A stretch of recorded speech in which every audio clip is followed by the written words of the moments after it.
যে বাইতুল মুকাদ্দাস ফিলিস্তিনের, ইনশাআল্লাহ আমরা আশাবাদী অচিরেই ফিলিস্তিন আমাদের হবে ইনশাআল্লাহ। মসজিদে হারাম থেকে বাইতুল মুকাদ্দাস পর্যন্ত আল্লাহর কুদরতে রাসূল সাল্লাল্লাহু আলাইহি সাল্লামের রাত্রিকালীন যেই ভ্রমণটা সংগঠিত হয়েছে এটাকে বলা হয় ইসরা। আমি দুটো করে আপনাকে জিজ্ঞাসা করব, খালি সুবহানাল্লাহ কইব না, মুখস্থ করেন। ইসরার পারিভাষিক অর্থ হলো মসজিদে হারাম থেকে বাইতুল মুকাদ্দাস, যে বাইতুল মুকাদ্দাস ফিলিস্তিনের, ইনশাআল্লাহ আমরা আশাবাদী অচিরেই ফিলিস্তিন আমাদের হবে ইনশাআল্লাহ। এই বাইতুল মুকাদ্দাস পর্যন্ত আল্লাহর কুদরতে রাসূল সাল্লাল্লাহু আলাইহি সাল্লামের যে ভ্রমণটি হয়েছে এটাকে বলা হয় ইসরা। তাহলে আপনারা সংক্ষেপে একটা জবাব দেন তো, ইসরার সীমানাটা কোথা থেকে কতদূর? বাইতুল্লাহ থেকে বাইতুল মুকাদ্দাস, এটাকে বলা হয় ইসরা। আর মেরাজ কারে বলা হয়? সংক্ষেপে সহজে বুঝবেন, মেরাজ বলা হয় রিহলাতুন সামাউইয়াতুন তাম্মাত বিকুদরাতিল্লাহি আযজা ওয়াজাল মিন বাইতুল মাকদিস ইলা সিদরাতিল মুনতাহা সুম্মা ইলা লিকাইল্লাহি আযজা ওয়াজাল।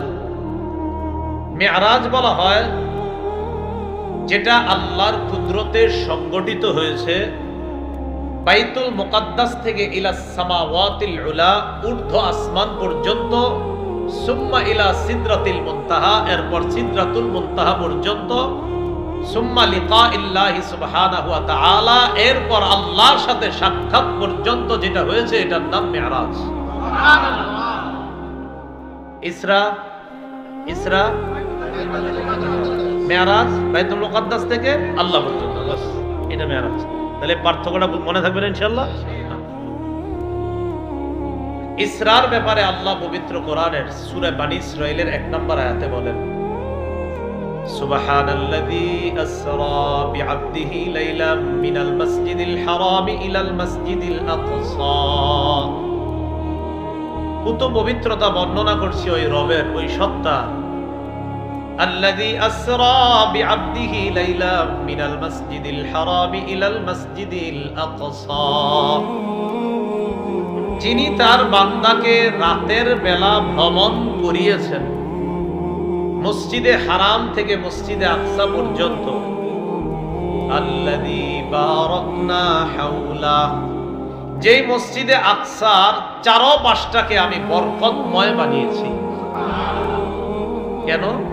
লিনুরিয়াহু মিন আয়াতিনা,